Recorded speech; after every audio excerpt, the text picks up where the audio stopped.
Hello again, and hello to the new people that are here. You are now officially a Blue Rocker. Some of you are doing a free trial, and some of you have said, I am going in. I trust that chick right there I'm looking at. So I hope so. And I think you will like it. Hope you will. And if you are in the live chat and you want to encourage other people that are brand new and let them know if you like it or not, please, now's the time to do that. Say, I love it. She's awesome. It's a great show. Or, this sucks. I can't wait till my month is up. Oh, please don't do that one. If you do, let them know you're joking. If you are. Anyway, so it's been a crazy week, hasn't it? I mean, it was great that David Price, president of Waverly Hills, had said, "Hey, I'm going to give you a special show, Connie, and I'm going to give you the history of Waverly Hills." Now, I'm from Kentucky as well, so that's a big deal. He's a friend. It's great. And, I've definitely worked with Waverly before with Coast to Coast and, of course, Blue Rock Talking. So it's a great relationship to have. And, it's back home. It's home. It's home. So that's really cool. And now he's going to give us a private tour. Last night, it was great to watch Farland Huff with Bigfoot Friday, as well as see all his glyphs. He's just fun to listen to, isn't he? He's neat. We're going to be doing a Creepy Hotspot with him in November at Oklahoma at that ranch where apparently one of these or more possibly jump up on the roof or around the area. And he always has glyphs around him. So we'll see what happens there.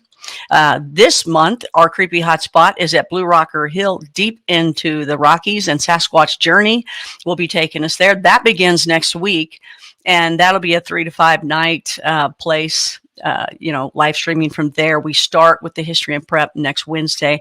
That's going to be, that was a time, last time we went, there were 5 of them in front of us, and you all saw them through the live stream. Y'all were going, look, they're there, they're popping up, and you were seeing them right where we did.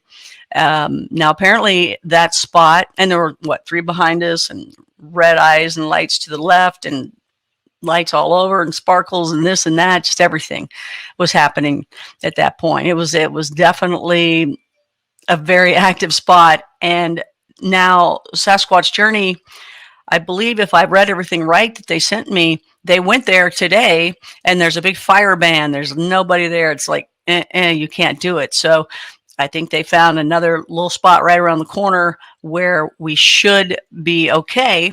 And I think it's even a better signal. So we'll wait to hear back from them. I don't know. I think they're still out having a good time. So good for them if that's the case.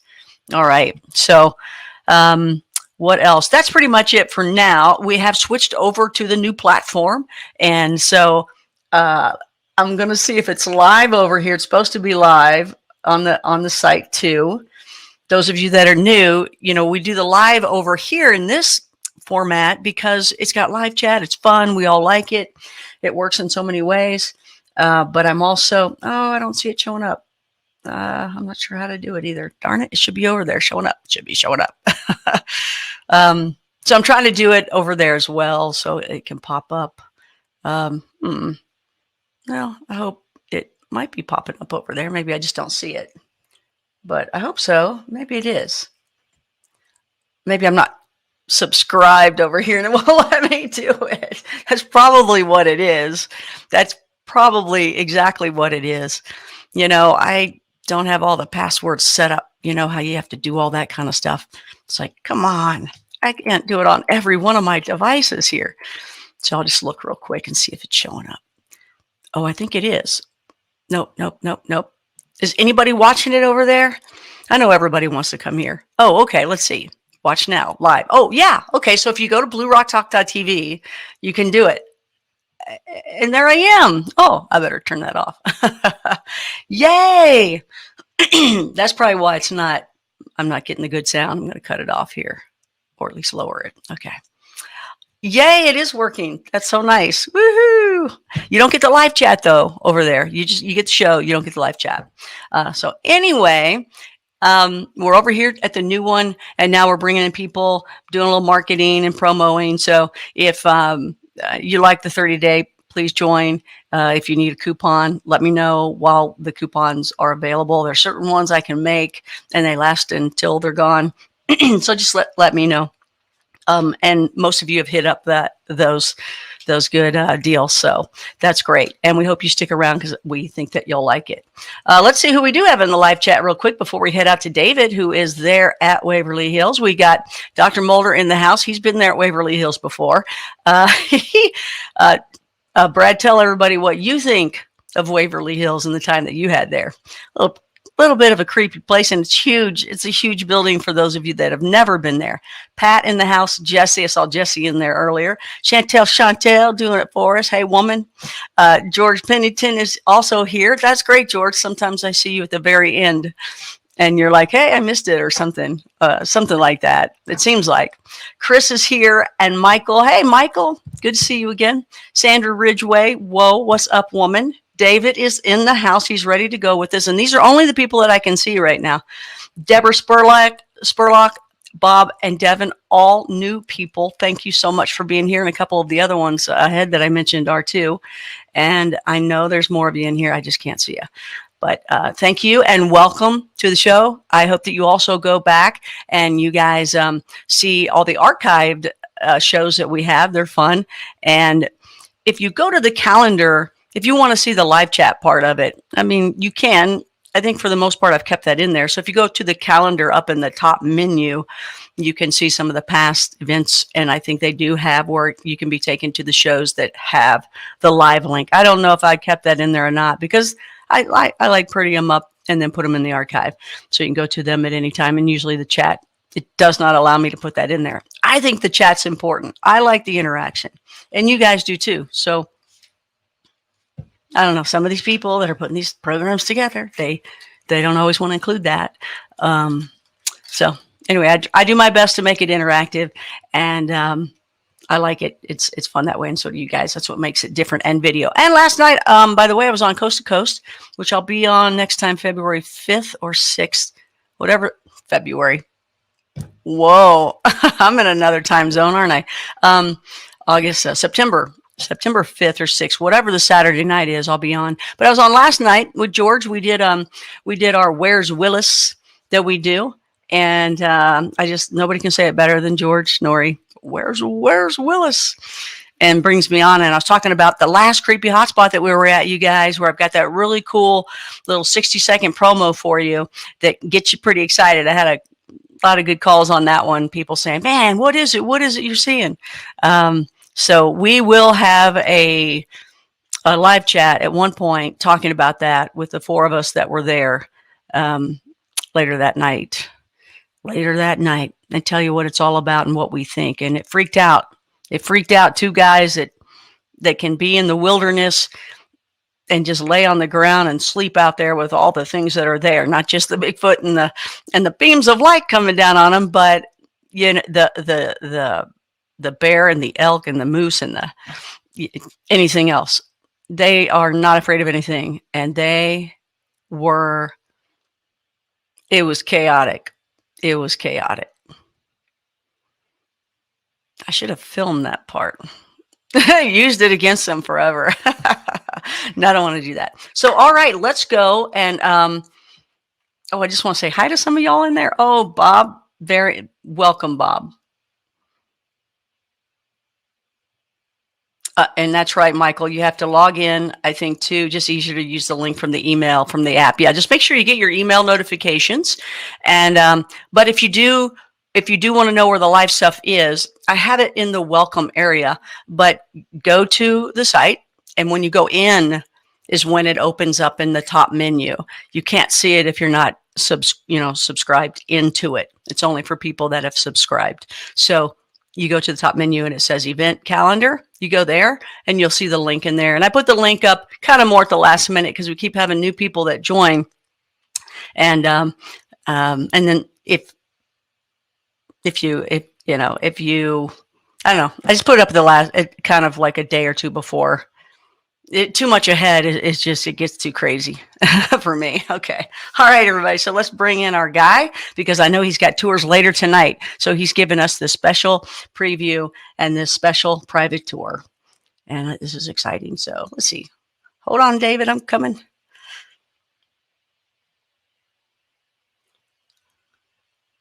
There we go. Boom.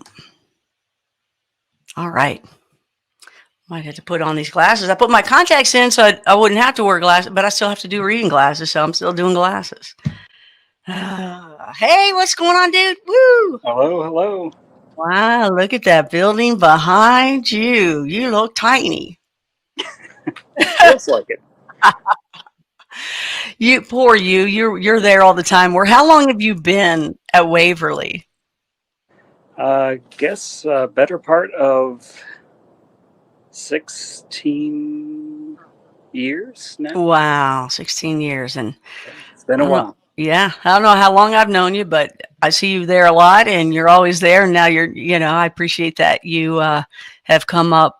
I guess maybe you've shown up a little early, just to because I know you have some tours tonight. But Yeah, we thanks have for doing this for about an us. hour now. So Okay, let's do it. All right, I'm gonna throw it over to you, everybody. This is the president of Waverly. It's David Price, also Bishop David Price, a blue rocker as well, and a loyal and good true friend of me and all of us here. So I'm gonna hand it over to you, David. You know what to do. I'm gonna give you the full screen, unless there's anything else you want to say or ask.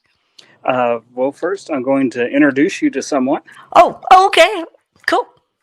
See if I can move this around Oh, here. okay. This is Dale. He's my lead tour guide at Waverly. If you've ever been on a tour, you may have had him in the past. I remember meeting him before because he's very funny, he's very witty, and he's very good with all the people. So, hey there, Dale. Nice to see you again. You are way too kind. Well, we're in front of cameras right now. Otherwise, it might be a little different story. I don't know. I'm just kidding.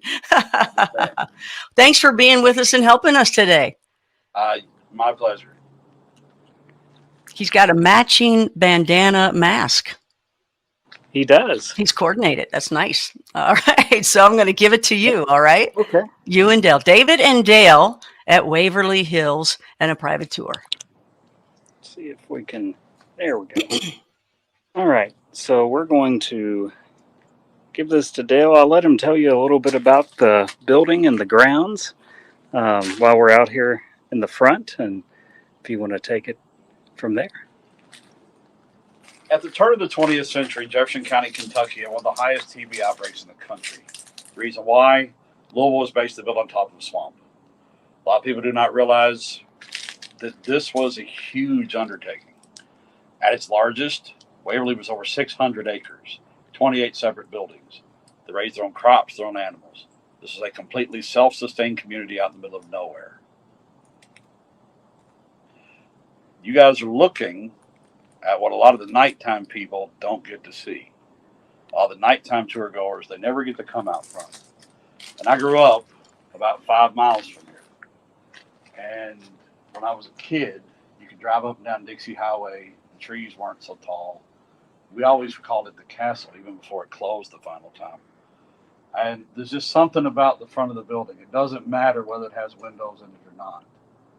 There's just something about it that a lot of people, myself included, could just stare at it for hours. It never gets old, does it? And it is so huge.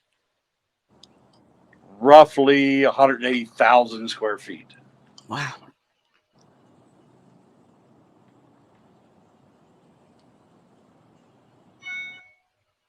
Now, a lot of those extra buildings, what people sometimes don't realize is that if you came to work here, you lived here. You didn't go home at 5. All those extra buildings were dormitories for staff. And if anybody's ever in the area, some of the oldest houses down on Pages Lane, those were originally doctors' quarters. I have a great aunt that worked here during the Great Depression, and she was a nurse's aide. She lived in a dormitory at the bottom of the body chute.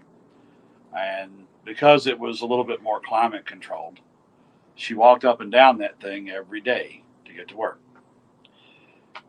To pay her, she got room and board and slightly less than 90 cents a day. I've heard mixed reports. Some people say it was 85, some people say it was 88, but it was slightly less than 90 cents a day. Now, she was actually a single mother, and she spent that money every day for the foster family that took care of her son. A lot of people, they always ask, well, why would she even do that to begin with? Be perfectly honest with you, because it kicked the crap out of a breadline. And they both had a warm, dry place to sleep and 3 meals a day. And that was her main goal, to make sure they were comfortable and fed.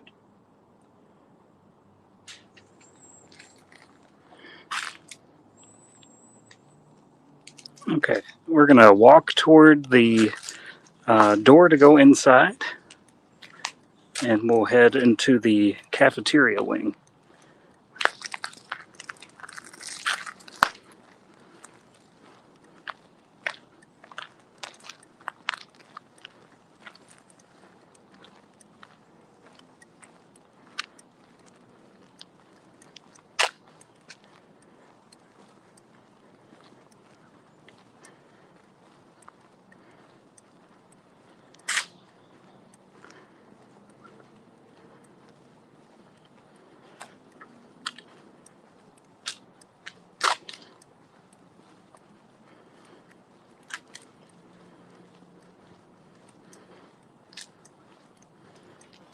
Oh, I was talking to you and I didn't have my mic up. I'm like, David,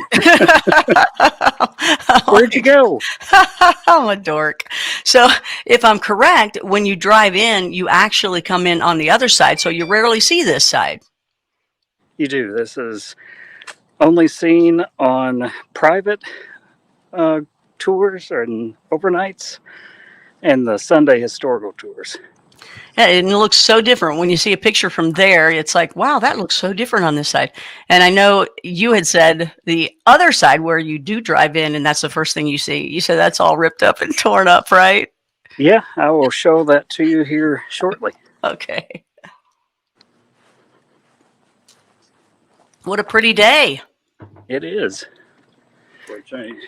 Yeah, that's what he was saying. Better. He said it was raining for what, 2 weeks straight, huh? Yeah. And if you turn around and go to the backside with the camera, I think that's where the chiggers were. Yes, it was. Oh, it was awful. It was awful. Wow. It's so big. Will we get to see the area where people sleep and stuff too? Possibly. Okay. We can talk about that at least. I don't know if we'll have time to show that or not. But when you come in for a tour, this is kind of our makeshift gift shop area. And you'll come up these stairs from the parking area. And this is where you start. We have kind of a COVID gift shop because that's all we can have is a certain number of people in currently. And the caskets are for Halloween. They are not original or permanent. They're just rides for Halloween. When you come in, we have t-shirts, hoodies, masks, magnets. We just got new magnets. I'll have to get one later and show you if we have time. Those are our current designs. Is that one glow in the dark? It does. Oh, I love that. So, I love those. Here are our magnets. Oh, okay. We just had made. I think they turned out really well. That is cool. Who designed those? Did you draw them up? No. Oh, okay. They would not look like that. Hey. So you come into this room. This was the cafeteria originally.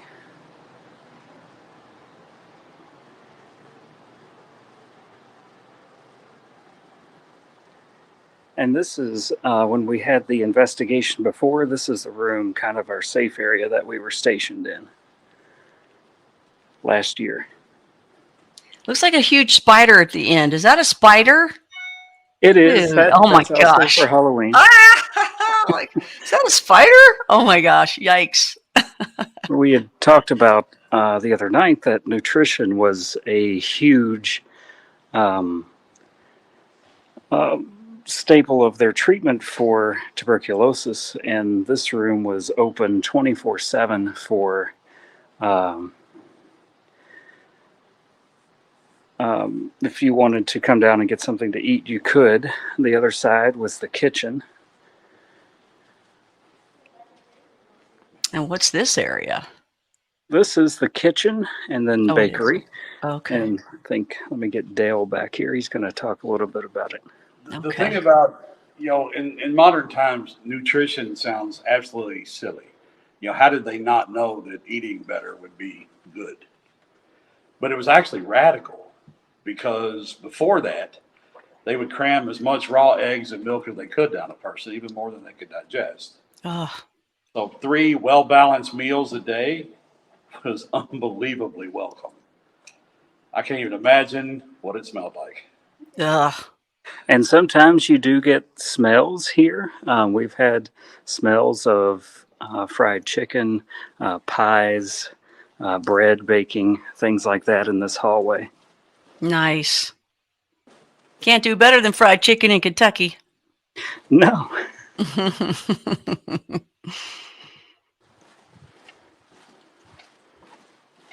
Wow. It looks like you guys were renovating that. Yes, that is one of the areas that we had started to restore. The cafeteria is probably one of the further along rooms that we have. I like that. Now we're back into the main part of the building on the second floor.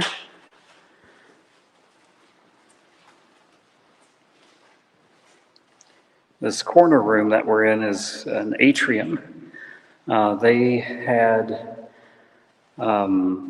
these corner rooms set up for guests that were visiting for to come visit patients. They would be sitting areas outside.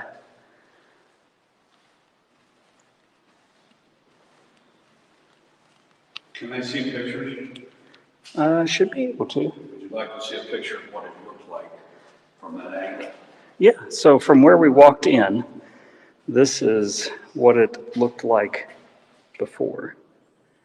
Oh, wow. It's beautiful. So that would be looking at, It's so huge. And that's what you said. This was like the country club of the TB patients, correct? right, this was a state-of-the-art facility. We had, the other night, we showed a picture of those beds where they would sit out on the solarium. Yeah. And this is one of those solariums. Wow. So they would be in the room on the right, and that Right, would be their these- room, closed door, and then they'd come out and to get the These fresh. were double occupancy rooms, so you'd have 2 patients per room. Walk in and Wow, it's like the dorms in college. they had 1 closet each. And they would get pushed out here for up to 13 hours a day. Wow. Cold here's or our- heat? Cold or heat. This is our current view of the parking lot. Looks like a war zone. Oh my gosh. And what are you doing with it? That is geothermal getting installed. So there are wells drilled 500 feet down, and water passing through pipes that go down there are what are going to eventually heat and cool the building.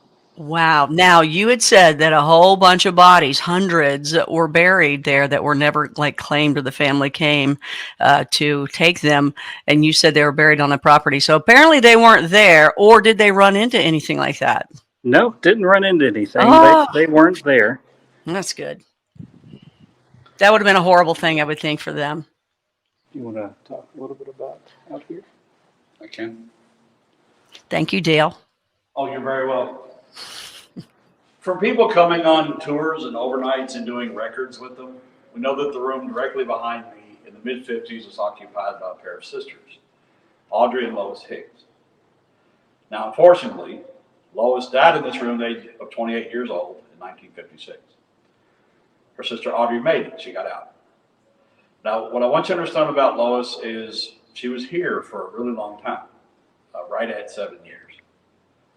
And unless you were very unlucky, this was usually a long process.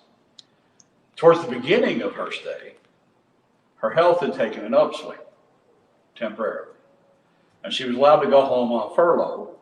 She was married. She already had a couple of kids. And because of the time period when she came back, as you can imagine, her husband was probably very happy to see her. She was with child. Now, she chose to let the pregnancy go to term, and she did give birth to a son. The problem with an airborne pathogen is that protocol can be rather cold. As soon as the boy hit air, he was taken away. She never held him. She never touched him. The only time we're aware that she ever saw him is somebody was standing behind the building and she stood up here on the solarium and just kind of looked down at him. When she passed, he was 5. And she, like I said, had never seen him up close, never gave him a hug, never held him in her arms, nothing. Now, when people come on overnights, they almost always like to leave some sort of recorder in Lois and Audrey's room. Several times now, ghost hunters in parts of the country have emailed us back. They've all captured the exact same EVP. Now, what they've captured is really quite simple. In the wee hours of the morning, when it's very calm, very quiet, they're getting one word whispered in the dark in a female's voice. It's quite simply just Audrey, her sister's name. We've always believed that Lois was looking for her sister. The crazy thing is there's been a new development. Just 3 weeks ago, we had a lady who came and did the public overnight on Saturday night. Then she came back and did my Sunday afternoon historical tour. She just wanted both experiences. She wanted to be in the building in the dark, and she wanted to be able to see it during the day. And we welcome that, and I would highly recommend it. Now, she caught an interesting EVP and let us hear it. The thing of it is she got one word, whispered in the dark in a female's voice, except it wasn't Audrey. It was Lois. Oh. Because Audrey has been gone quite a few years now, we have started to speculate when we sit around up here in between tours that maybe the two sisters have found each other and they are back together here. Wow. It gives me a little bit of goosebumps, but it just sounds really, really nice. Maybe Lois isn't quite so lonely. Wow, I can see it in your eyes. That's nice. Interesting. And it's good that you've been there for a while to understand all that and know all that, and you've done all that research too. I've been here longer than David. It's been coming up on 20 years. Oh my.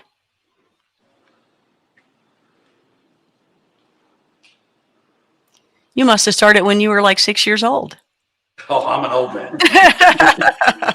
I shaved this morning, otherwise you'd see I look like Santa Claus. I have to shave the closer we get to Christmas. Fat guy with a great beard, doesn't work. Can't go to a store.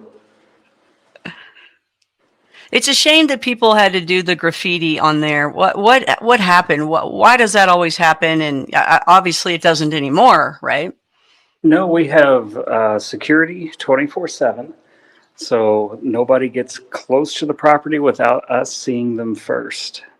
Cameras every direction.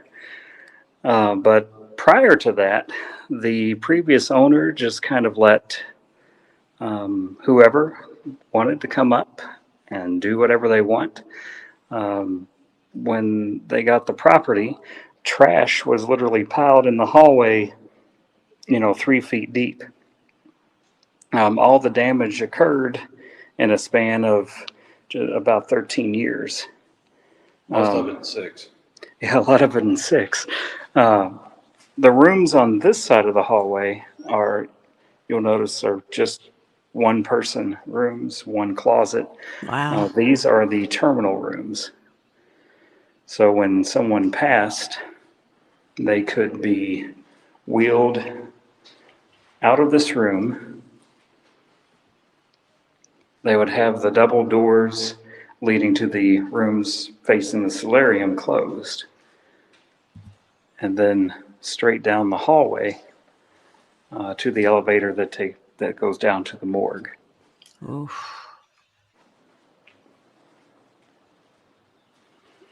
Were they? Was everything white? Painted white back then, or? Originally, the center of the floor here, you can kind of see the lip on the edge here. If you have, that'd be great. It had red and black checkered tile that they said we had to remove prior to tours being held because it contained asbestos. And there's what it looked like. All that work to pull it up, and then later you found out you didn't have to. What character that would have stayed into that whole look there. 2%, or less than 2% is what it contained. But you can imagine all the wood was not white. It was dark brown stained wood. It was really a beautiful place. Wow. We're fairly certain that like the marble stall walls in the bathrooms and all that have been painted either a blue or a green, we're pretty sure most of that happened during the nursing home area.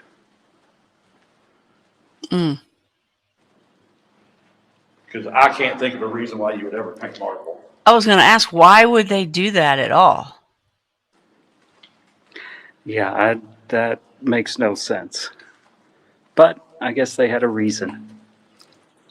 Must have been the fad or something at the time. Oh, get marble, then paint over it. Okay.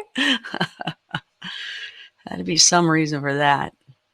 So each one had their own bathroom there too, or? Each ward or each section of rooms had a communal bathroom and shower, except for the few private rooms that exist on the 4th floor that had a private bathroom.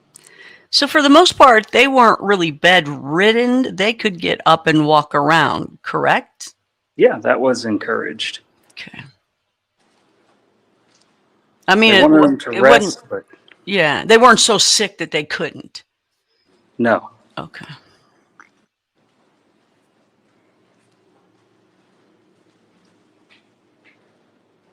And what floor are we walking around in? We are on the 2nd now. We're going to go up to, let's see what time is like. It's 5:43. And we're going to make our way to the roof, and then we'll come down to 4 before we head out. Okay. Old man. Is the roof 502? It is. Okay. It is the 5th floor. Just so you guys know, he's doing this before the tours happen, so he's able to do this for us, and so he's gonna give us as much as he can. So hopefully we'll see the shoots as well, and if he can run over to the bunks, we can. But that's it's all his call and his way, and would love to know where you showed us the pictures of those two kids. What floor was that on? Yeah, that was actually Lois Higgs' room that we just came from. Oh, okay. Wow, that was crazy, you guys. If you just arrived to the show and you didn't see Wednesday night's live show, go back to that. It's archived, and you'll see at the very end of the show where David had shown us where some guy who didn't believe in any of the stuff going on, he got a great shot of 2 children, or at least that's what they believe. That's what it looked like in the camera.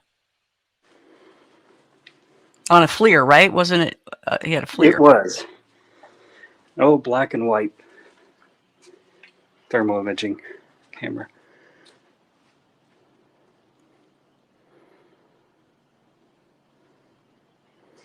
Man, if y'all could just renovate that entire place, I couldn't imagine. The industrial look of it is so cool. It will be one day. Whether we live to see it or not, who knows? Yeah.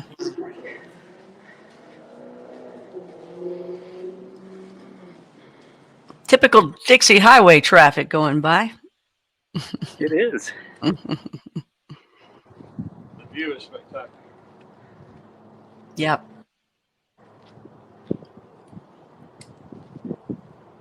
So is this where the kids came and played? Yes. The photo of the kids on the roof would have been here. And how many kids were living there? Over the years, they had varying size kids' wards. We don't really know. But the this ward we do know was a children's ward at one point in time. It didn't have windows on the sides originally. That was done, I assume, during the remodel for the nursing home. Mm. It had double doors like the solarium. So once they found the cure and everybody left, that's what they became a nursing home. It did.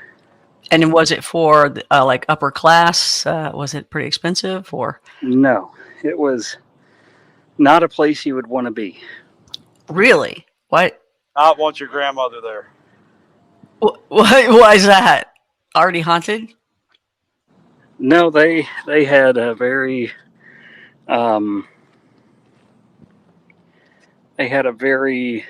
poor reputation.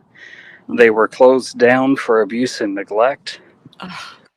The state had shut them down, so it was not a place you would want to be. Well, that's horrible. Especially a state-of-the-art place. Got to have a broom. Got to have a little witch's broom over there to the left. Modern day witch's broom. You want to talk about 502? I can.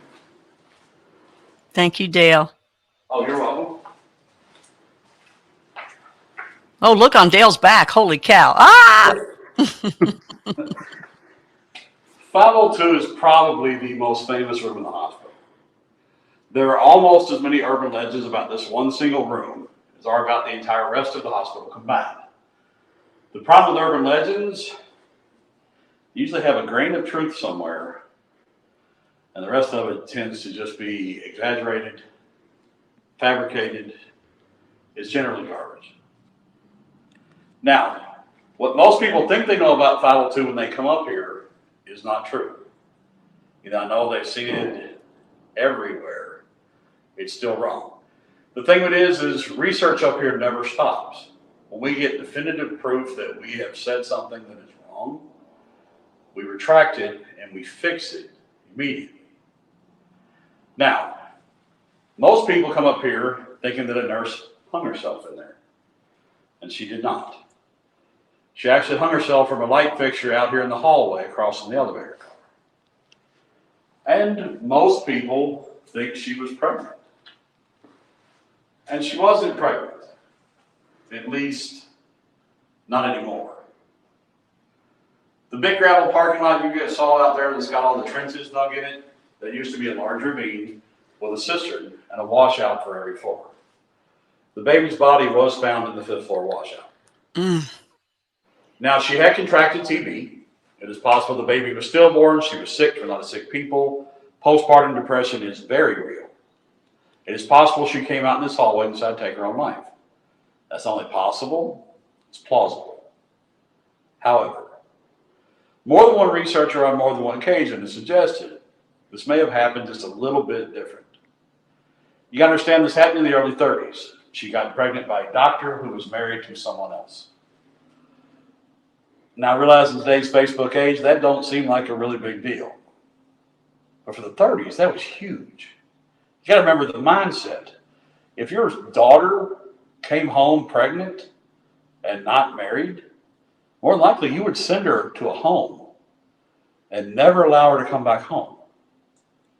Especially in kind of Kentucky, right? And they'd have a shotgun heading towards somebody. so that's kind of the mindset you're dealing with.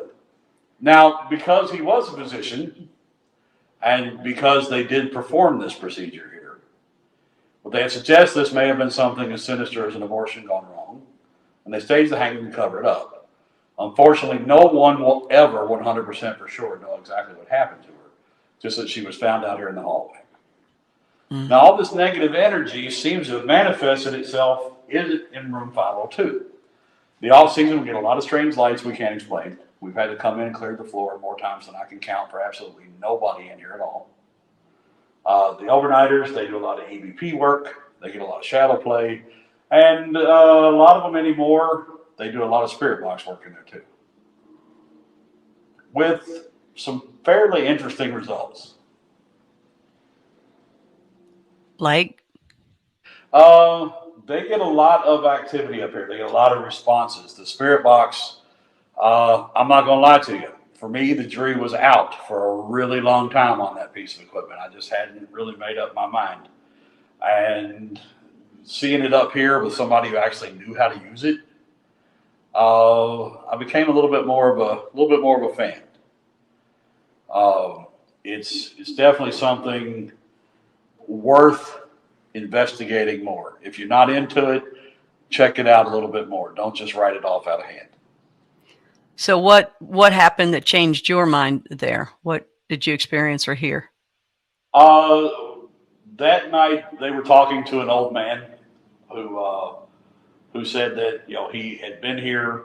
I believe he was in the TB of the brain. He was very erratic,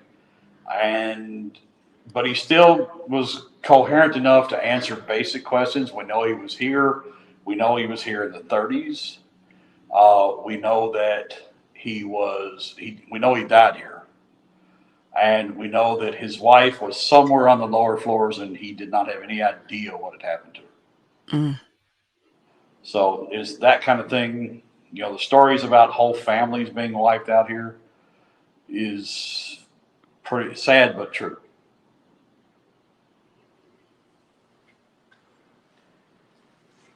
Do you guys pick up a different vibe when you are in there?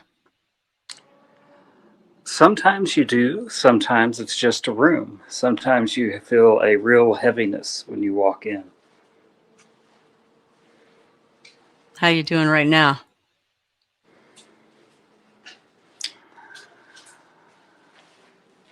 It feels okay today. Now that can change by the time tours start tonight. You never know. Sometimes it'll hit you all at once while you're standing in the room. But right now it feels okay. Now this side of the roof was identical to the children's ward. It was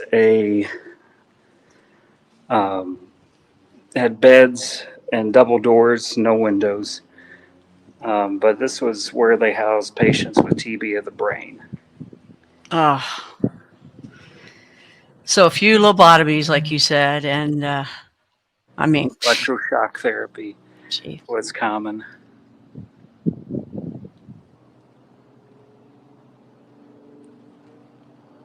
I grew up there just like you guys. I mean, that in with the windows open in the winter is freaking cold. It is. To Not the as cold bone. as it gets there, but it's cold. No, it's to the bone. It's dry here. That old wet, that dry heat and dry, no humidity makes a difference. And Kentucky in that Ohio Valley is a humidity. It just sits in there. So it's so much colder, so much colder. We're going to head down to the 4th floor. Okay. Can you show us that fixture real quick of where he had said that's where she actually hung? Well, it's not there anymore. Oh. But from the gentleman that found her hanging, he said it was about midway. Let me back up a little. Between 502, which is on your right, and the elevator, which is on the left there. So it would have been about midway between the two. All right, in the middle. Holy cow. We believe that fluorescent light fixture that's been destroyed up there probably took its place. Oh, wow. Wow. Mm-mm. And have you noticed, I believe when I was on the tour, and I'm very sure it was you, Dale, that gave it, I think you would watch people and you would see if they looked there, because most people thought it happened at the door, and you would actually look at people while you were talking to see if anybody did look up right at the top, if I remember. I don't have people don't look up very often, but the weird thing is no one stands underneath that. Ah, that's it. Okay. I'm a big guy. And most of the time when I tell the story on tour, I walk straight there without anybody having to move. Mm. And then you always have that one person, and that's totally cool. Once you say where it is, they kind of want to stand there. And I get that, I do. But at first glance, at subconscious level, people do not stand under there. Interesting. They'll stand all the way around it. Interesting. I wonder where that, how that happens in life all over the place, where there's areas like that and we just kind of walk around it and just don't even know, subconsciously don't even know. I'm sure that happens all the time. Yeah. So you said there's water problems. There's some right there, huh? Yeah, the roof does need fixed. That is high up on our list to do, hopefully this year. However, when we were there, because of that water, we saw footsteps. We saw footprints from the water. Yeah, barefoot prints. Yeah, they were barefoot. Yeah, that does happen. That's crazy. I've seen bare footprints coming out of a puddle in 40-degree weather up here. Mm-hmm. Mm-mm. None of us I don't walk barefooted in here in the summertime. Oh yeah, it's cool. It's always cool there, and the concrete floors. That's crazy. Wow. Yeah, that was creepy. I remember that's what happened when we were there. We didn't get the ball to move, but we saw footprints that were there that were bare feet. Right here, I shared a story about the overnight group that I was with the other night. When we had the ball spinning in a circle at our feet, that happened right here. Oh, wow.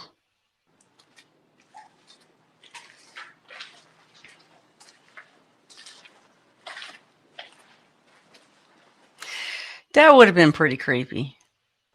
It was. It was very creepy. At night. Turn the light on. And that place, you guys, at night is really dark. It is. It completely changes at night. Yeah. That's why they make us take a test. What's That's the why test? David makes us take a test. Back when we first started doing this, we had a tour guide bail on a tour group. The doors on both sides, they open and close in opposite directions. And he was standing talking to a group of people on the third floor, and the doors on both sides of the hallway all slammed shut about 3 in a row, all at the same time. Oh. And he left. He didn't leave. He left the property. He left the building. He went outside. He got in his car and he drove away. And he left the tour people on the third floor. Oh. By the time we figured out what happened, it took us an hour to round everybody back up. I mean, some of them took off running. Other ones were like, hey, I'm in Waverly Hills and nobody's watching. I'm going to go see what's down here. And like I said, that's, that was understandable. That was our fault for giving somebody like that the opportunity to lead a tour. And after that happened, they make us go from the laundry building. There's a tunnel that goes underground into this building. You have to go from there into this building, go up and down to each floor. And you're not allowed to use the solarium, and there's somebody sitting in the back parking lot watching, making sure you're honest. You have to go up and down the hall on each floor. When you make it to 502, they leave a radio up there. You radio that you made it, and you come back the same way. You have to do that by yourself on a night with no moon, with no flashlight. Oh my gosh, you all can charge for that, and If people you would can't do it, you can't be a guide. I agree. That could be the Waverly challenge for like $1,000 a hit. You know, come on, guys. My Oh. wife is actually, she's a little bit of a badass.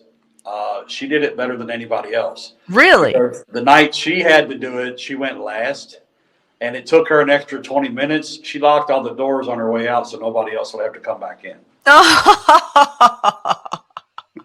Good for her.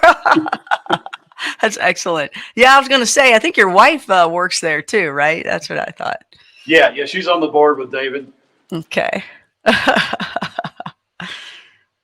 Yeah, you better have, a significant other that's into this too, because it's it's a little different understanding, all of us. Without a doubt.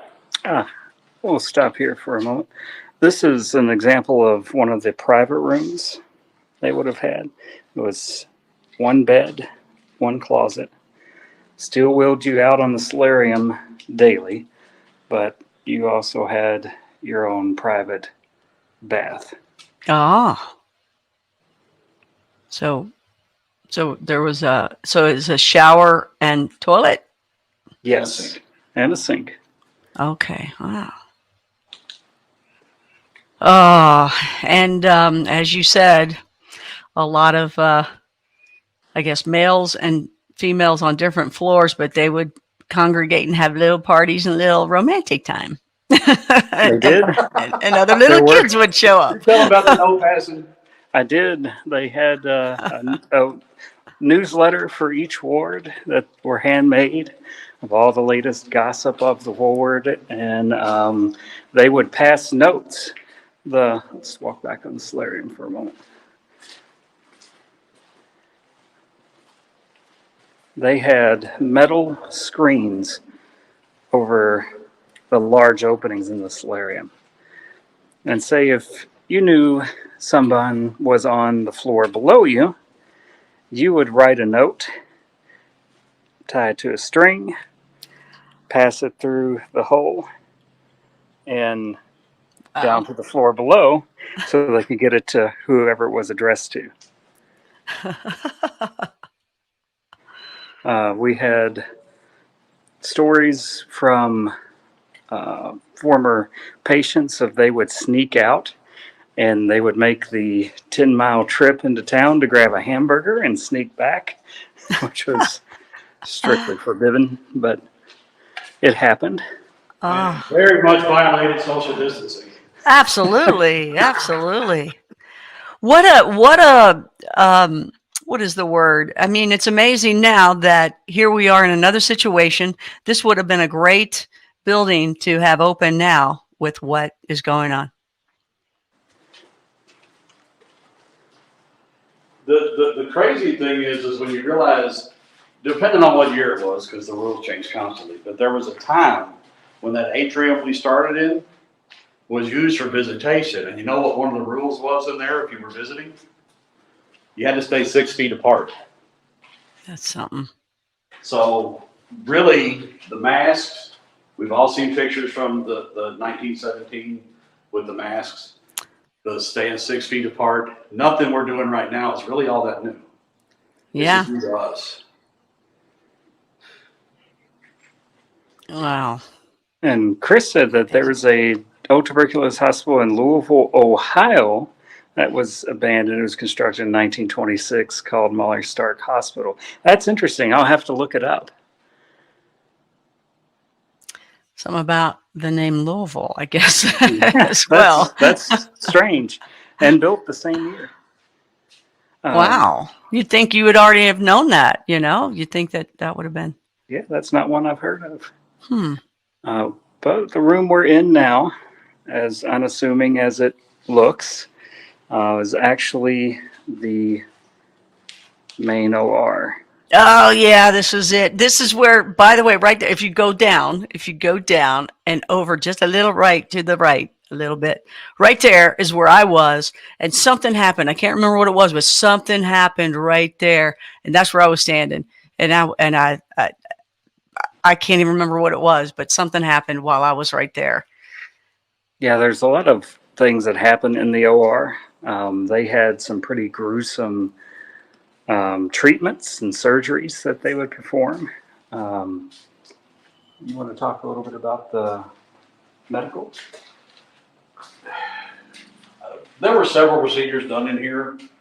Stuff from putting an uninflated balloon down in your lung and blowing it up, trying to push the infection out of the way, to removal of lung lobes, sometimes removal of complete lung on one side. I'm going to talk about two of them real quick. One of them is kind of at the beginning of your treatment. The other one is kind of at the end. The one at the beginning is something they call an autopneumothorax. And what that is they would make a small incision between two ribs, run holes into your chest cavity, and use air pressure to manually collapse one of your lungs. Now, if you ever had a collapsed lung or know someone who has, it is excruciatingly painful. The reason why it did is they thought that while the lung was collapsed, it would rest and heal itself. The problem is it doesn't. Now, it did help a little bit, even if they didn't understand it. The tuberculosis bacteria has to have oxygen. And when they popped that lung, they actually cut off the air supply. So it helped a little, very, very slowly and very painfully. But it really wasn't a cure.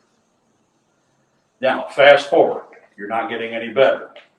Matter of fact, you're a lot worse. As kind of a last-ditch effort, they did another procedure called thoracoplasty. And they could do this from the back or from the front. And they would make a small incision from the front. They would start right here at this notch in your collarbone. I apologize, it's not a small incision. All right, they would start right here, come down to about your belly button, around the small of your back, lay skin and muscles open, and start removing ribs, up to 6 at a time. Ugh. People want to know, why did they do that? It's actually the same reason as the pneumothorax. The problem is as pulmonary tuberculosis, the kind in your lungs, as it progresses, it creates a tremendous amount of scar tissue. Air pressure from a hose doesn't make your lung collapse anymore. So they have to be able to get in there and get the ribs out of the way, cut the lung free to manually force it to collapse. Now, we've been told the mortality rate of this procedure was probably very high. It's very bloody, it's very brutal, and that's why it was kind of a last-ditch effort. Now, that doesn't mean they all passed. I had the privilege of interviewing one older gentleman. He had 6 ribs on his right-hand side when he was 12 years old in this room. Unfortunately, he's no longer with us, but he said this place saved his life. He was very thankful he got to come here, and he would not have changed a thing. Now, he would live to be a very old man. And you got to remember, your ribs kind of hold all your organs where they're supposed to be. And gravity is not always our friend as we get older. He was no longer symmetrical. He was slightly disfigured, but he wouldn't have changed a thing. To make a paraphrase something from something very close to me, he lived very long and he prospered very well. Mm. Was this also where they did brain stuff? Yes, any major surgery would have taken place in this room. And everyone always, this is where they would sterilize equipment, original autoclave. Everyone always asks, almost every group, there's somebody who asks, why would they have windows in the OR? It took us a long time to figure it out. I had an older gentleman on the historical tour who turned out to be an old surgeon. He used to be a combat surgeon, then he had a private practice. He had several specialties.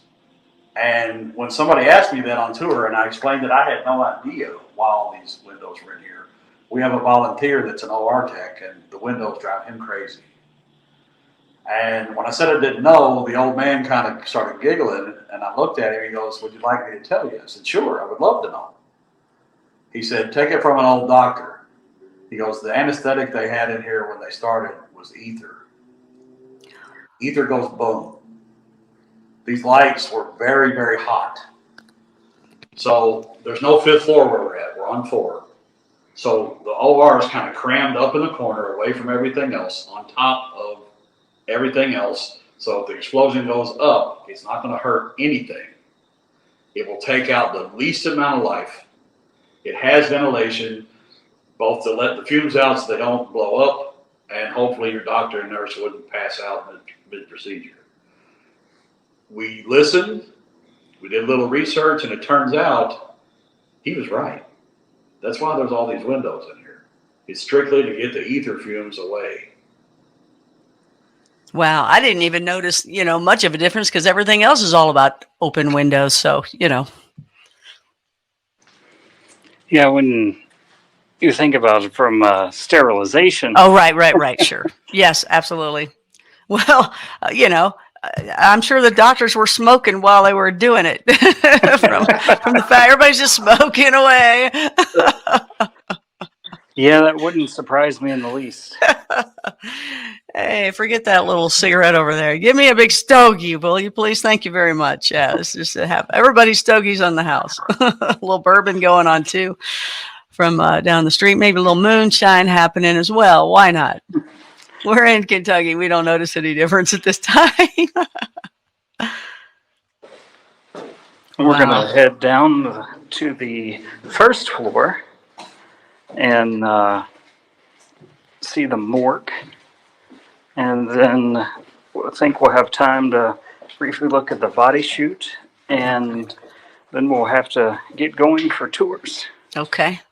Again, thanks for doing this. We appreciate it. Oh, absolutely. This is great. So those of you watching, it's Blue Rock Talk TV, and this is a special that one of our Blue Rockers, that's David Price there, that is also president of Waverly. He's given us this nice tour as a little special, and so that's what happens. Our Blue Rockers do some really neat things, and if you too have a creepy hotspot or something that you can show us and lead us to live, doing some live streaming, or tell us about it with pictures and evidence, please always do that. We've got our Far Out Thursday for crazy things and, far out things. We've got our Bigfoot Friday and, of course, the creepy hotspots. And this one's pretty creepy. Oh, lay on that, David. Go ahead, lay on that. Oh, no. So there was an elevator that was two-sided. It was the OR would be directly above us. You could open it from this side and get the gurney with the body out. There were only 3 trays in the morgue. They didn't do a whole lot of autopsies. They were only required, 12 or 17% of deaths? 12% of deaths they had to autopsy.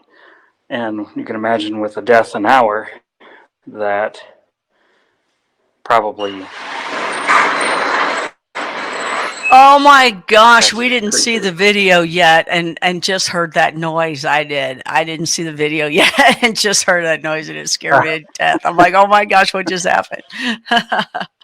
One of these days I will record this. It will be the text message notification for everybody who texts me. What did he say? What did he say? What'd you say? So one of these days I will get that recorded.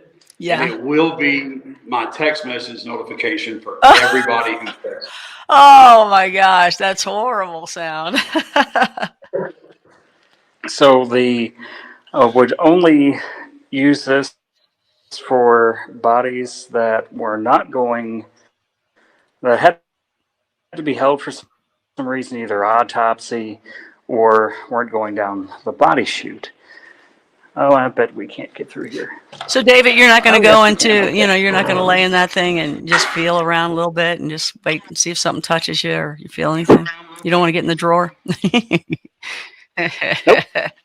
Nope. Done it once. Did anything happen when you did? Never have to do that again. It was just awful. No, I didn't feel anything when I did it. Yeah. It was creepy. There have been people that have been grabbed and also held down while they were in there, though. do occupational or shock therapy? You showing the picture? If you have it. Yeah. What did you say? Shock therapy, Okay. electroshock therapy. Oh, no, I was talking about. Yeah. We'll stop there. This is electroshock. On this side of the room, there would have been a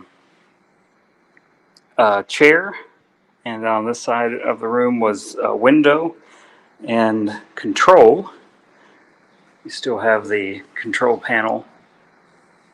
Oh, wow.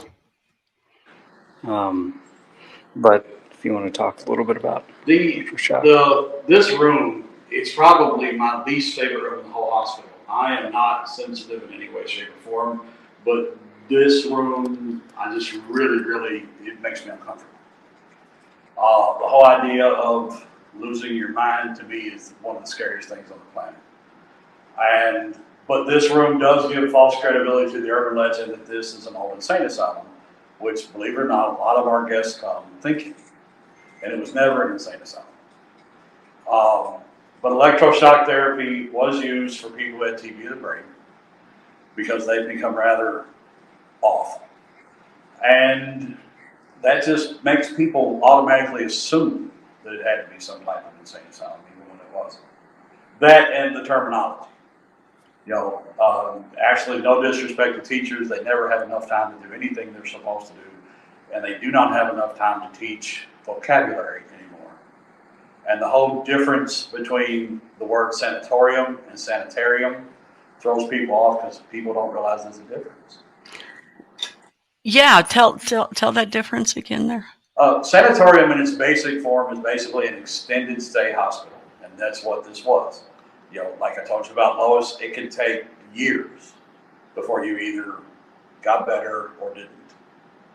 And sanitarium, the thing of it is, the only time you ever hear that word anymore is in a Metallica song. Nobody uses, they call it, the fruit farm, the nut hatch, whatever crazy house, whatever they call it. Nobody uses those type of words anymore, so they're easily confused. Yeah, when I spell it out, I'm always like, is it sanatorium or sanitarium? And then I just go with Waverly Hills. So I don't have to Well, you need to let us send you a t-shirt, and that way it'll be printed on there. Okay. This was cold storage where they would store the food and things of that nature for the kitchen, which is directly above us.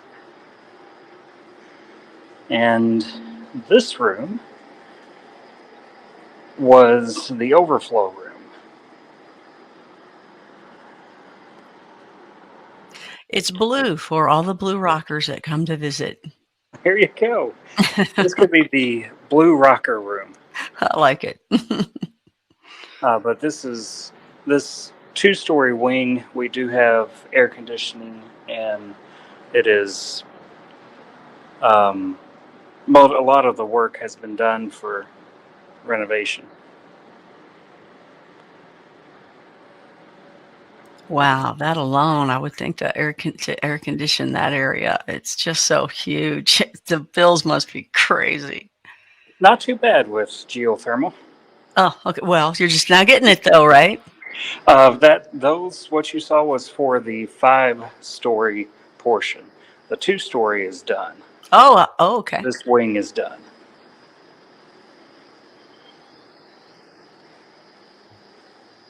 Oh, we have new bathrooms. That's nice. Proud of the bathrooms. Wow. Oh my gosh. Now that is some modern day look there. Wow. We're going to go and take a quick look at the body chute. Okay. Hopefully I have signal there. If I lose you, I'm sorry. And thank you very much and have a good night. We're no offense, but Fat Boy's getting hungry. We're going to try. Somebody lost a mask. So they would take the bodies from the morgue straight down here. What's that on the left? This is paint for the haunted house. Oh, okay. Okay. Look like those drawers. Kind of do, but they're not. Yeah. Originally, there was a building that sat on top of this, the auditorium. It's no longer here. The previous owner had filled this in with dirt, and there was no roof or anything over it, so we had to dig it out and put it back. What? Just to get rid of it, huh? Just to. Uh-huh. Oh my. Wow. That's, why would they buy it in the first place? And then why would they, why He did, wanted to build the world's largest statue of Jesus Christ in its place. With a meditation garden. Oh, yeah, with a meditation garden. and use the building too, or no? No, he wanted the building gone. Oh my. Wow. Wow, it's foggy in here. Has been all season. They sealed up the bottom somewhere. The moisture's not getting down. Ah. Now, before you go down any further, can you tell us more about this before you do, just in case it goes out? So we'll. Yeah, we'll stop here. You say, if he's going further, that's on him. Oh, okay.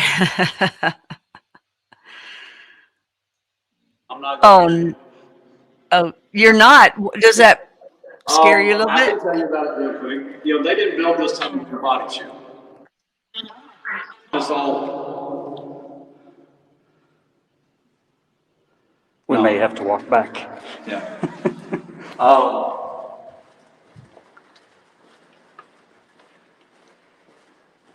Are you back with us? Yeah, we're here. We heard you. Oh, there Can you are. point it back to it? Yeah, we were hearing you. Can you point we it back couldn't down hear there you, again? sorry. Yep, I'm going to turn around here so we can. Oh, okay. I got you. Great. There we go. Thank you. The Wow. body chute wasn't built to be a body chute. This tunnel was built to bring up building supplies and materials from the railroad tracks up to the top of the hill to build the building you guys came to see.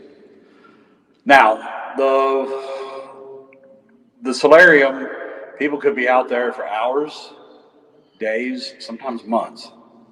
And if you're on the solarium, you have a view of both of the two roads that come up here. We do not know for sure exactly how many people died here, but we know during the worst of it, not the entire time the place was open, but just during the spikes, sometimes better than a person an hour could die here. Now, if you saw a hearse an hour driving down the road, and you were on the solarium receiving treatment, would you feel good about ever getting out of here alive? The answer is probably not. So they needed a way to get the bodies quickly and discreetly off the hill. So they converted this tunnel into the body chute. Now it had a track on the right-hand side. There was a motor standing right behind where David and I are. And they took the mining cart off of it because this used to bring up the bricks and put a little gurney on wheels. Two orderlies would take the bodies to the bottom. The machine would bring the empty back up. The bottom, what happened to them there, depending on where they needed to go. It is right at, give or take, 500 feet down from the top step to the bottom. It is exactly 153 steps. It is at a ridiculous angle. And useless trivia, the top and bottom are in two separate zip codes. Oh. Wow. It looks the same at the bottom as it does the top. I've walked it many times, and it does not interest me anymore. It's a hike. Yeah, I remember when somebody went all the way down to the bottom, and then you really know how long that is because they had the flashlight, and you knew how long that chute really was. Yeah, it is a very long walk, and we even had to stop allowing tour groups to walk down because we had so many people that had some type of health, knee, back, some type of issue, and they couldn't make it back up. What? They couldn't make it back up.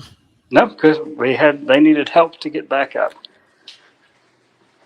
Or they couldn't finish the tour if they did make it back up.